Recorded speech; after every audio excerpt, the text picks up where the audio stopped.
안녕하십니까 여러분. 이만희 선생님입니다. 이번에 저 원큐 패스 관광국사를 담당하고 있는 이만희 선생님입니다. 이름부터 잠깐 얘기하면요. 1만 만자의 빛나리 자를 써요. 온 세상에 빛나라 이러한 그 의미를 가지고 있습니다. 자, 오늘 첫 강 관광국사 바로 이제 선사시대의 특징에 대해서 이제 공부를 한번 해볼 텐데 관광국사는 그 난이도 자체가 한국사 검정 한 중급 정도의 수준이라고 생각을 하시면 돼요. 그리고 세세하고 깊이 있는 그러한 내용보다는 어떠한 시대적인 흐름이라든가 이러한 순서 위주의 시험 문제가 많이 나와요. 그러니까 공부를 할 때 너무 깊게 들어가겠다 이러한 생각하지 마시고 바로 흐름을 잘 쫓아가 주시면 좋겠습니다. 이번에 이제 선사시대에 대한 수업을 진행할 텐데 이쪽 선사시대에 관한 내용은 최소 3문제, 많게는 한 4문제까지 출제되는 25문제에서 4문제면 상당히 많은 비중을 차지하고 있는 거죠. 그런데 이쪽 부분은 그렇게 어려운 부분이 아니기 때문에 여러분들은 이쪽 부분은 다 맞춰야 돼요. 그냥 보너스 점수라고 생각을 하시면 됩니다.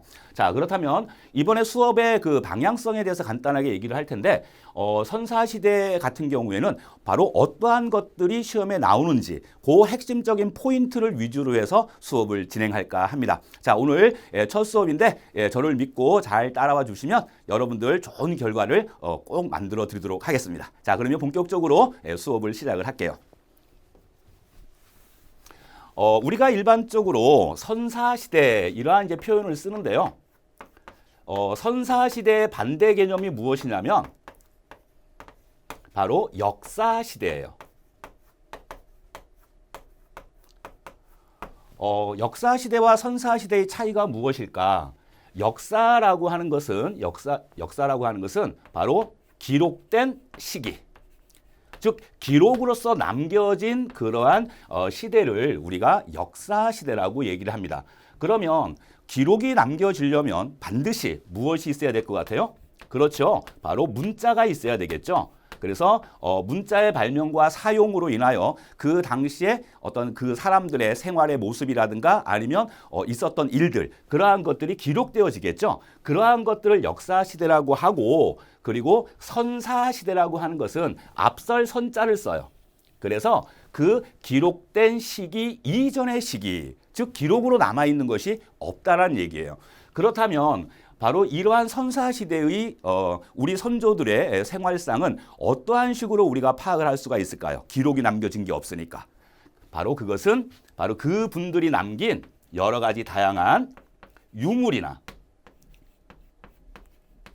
유적 등을 통해서 바로 이 사람들이 이러한 생활을 했을 것이다 라고 뭐 하는 거예요? 추정을 하는 겁니다. 추정. 기록되어진 것이 없으니까 100% 확실한 것은 아니에요. 100% 확실한 건 아닌데 아마도 그럴 것이다. 바로 그러한 추정을 통해서 이제 우리가 선사시대의 우리 선조들의 생활 모습을 파악할 수가 있어요. 자, 그렇다면 이제 우리가 이제 공부를 할 이 선사시대, 바로 이것은 어떠한 식으로 시대 구분이 이루어지는지 한번 알아보도록 할게요.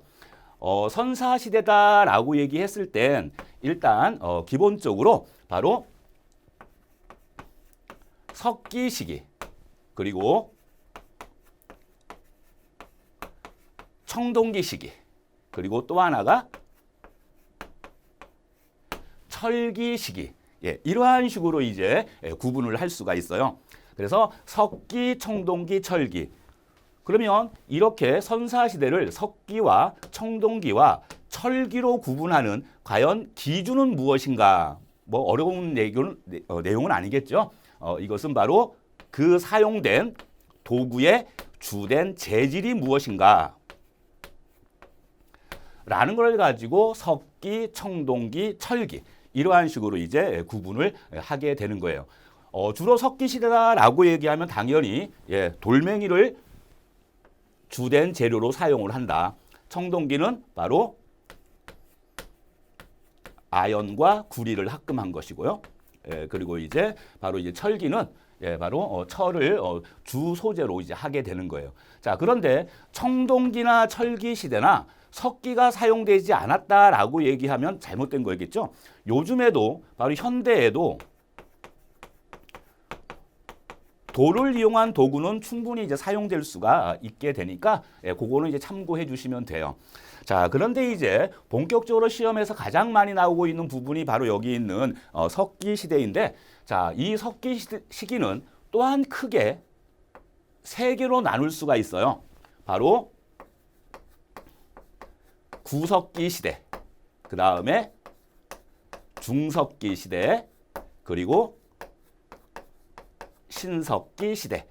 이렇게 이제 나눠지겠죠. 그래서 아주 먼 석기 시기, 그 다음에 중간 정도 되는 석기 시기, 그리고 가장 빠른, 이른 바로 석기 시기. 이렇게 해서 이제 나뉘어지게 됩니다. 그래서 일단 여러분들이 구석기, 중석기, 신석기, 청동기, 철기, 바로 이 시기에 바로 주요한 특징들을 공부하는 것이 바로 오늘의 바로 본 수업의 내용이라고 할 수가 있겠어요. 자, 그렇다면 이제 본격적으로 그러면 구석기, 중석기, 신석기, 청동기, 철기 시대에는 어떠한 생활을 하면서 살았을까? 그거를 가지고 한번 정리를 해보도록 할게요. 자, 일단 먼저 칠판을 깨끗하게 한번 지워보도록 하겠습니다. 자, 먼저 구석기부터 한번 들어가 보도록 할게요. 구석기, 중석기, 신석기. 자, 그러면 어떠한 것들이 이제 시험에 나오는지 일단 구석기 시대의 주요한 특징은 어떠한 거냐면요. 자, 바로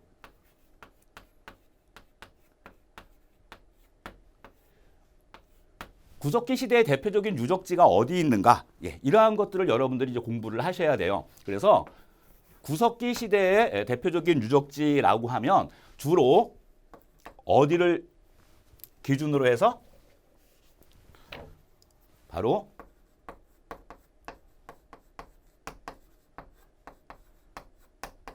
즉 바로 내륙 산악지대의 동굴에서 주로 많이 생활을 하게 됩니다. 그래서 유적지가 만약에 이제 표시가 되게 되면 이러한 식으로 이제 표시가 돼요. 거의 내륙에 찍혀버리는 거죠. 그래서 일단 구석기 시대인들은 주로 이제 어디에 생활을 했었냐면 바로 유적지는 덕천, 승리산, 우리 교재도 다 나와 있죠. 그 다음에 상원, 검은모루. 이러한 것이 있고요. 그 다음에 이제 공주 쪽에 가게 되면 여러분 충남 공주 아시죠? 바로 그쪽에 석장리 유적이라고 하는 것이 있어요. 특히 여기 있는 공주의 석장리 유적은 우리나라에서 가장 큰 규모, 최대 규모예요.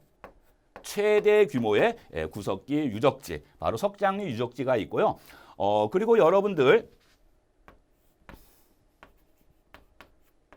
충북 청원이라고 하는 곳, 바로 청주 옆에 있는 곳이죠. 이 청원이라고 하는 곳에는 두루봉 동굴이라고 하는 것이 있는데 여기에는 아주 특이한 것이 만들어져요. 발견이 돼요. 만들어지는 게 아니라 바로 특이한 흥수아이. 그래서 5살 정도 되는 그러한 어린아이의 유골, 이것이 발견이 되죠. 그래서 이 그 유골이 매장되어 있는 그러한 형태를 띠고 있기 때문에 바로 이 구석기인들은 매장의 풍습을 하고 있었을 것이다. 이렇게 이제 얘기를 하게 됩니다. 그러한 정도 여러분들이 이제 정리를 해주시고요. 그 다음에 이제 가장 중요한 게 하나 남아 있어요. 그 가장 중요한 것은 바로 뭐냐? 바로 연천 전곡리 유적이에요. 여러분들 경기도 최북부 지방에 바로 연천군이라고 하는 곳이 있죠. 관광자원 해설에도 여러분들은 이제 이 연천이라고 하는 곳을 공부를 했을 거예요. 바로 이제 북한이 기습용 남침 땅굴을 파놓은, 그래서 첫 번째 발견된 그 지역이 바로 연천이에요. 그래서 바로 이 연천에는 바로 안보 관광지, 이쪽으로 이제 많이 홍보를 하고 있죠. 제1땅굴 기억을 해주시고요. 바로 이 전곡리 유적은요, 왜 중요하냐면 바로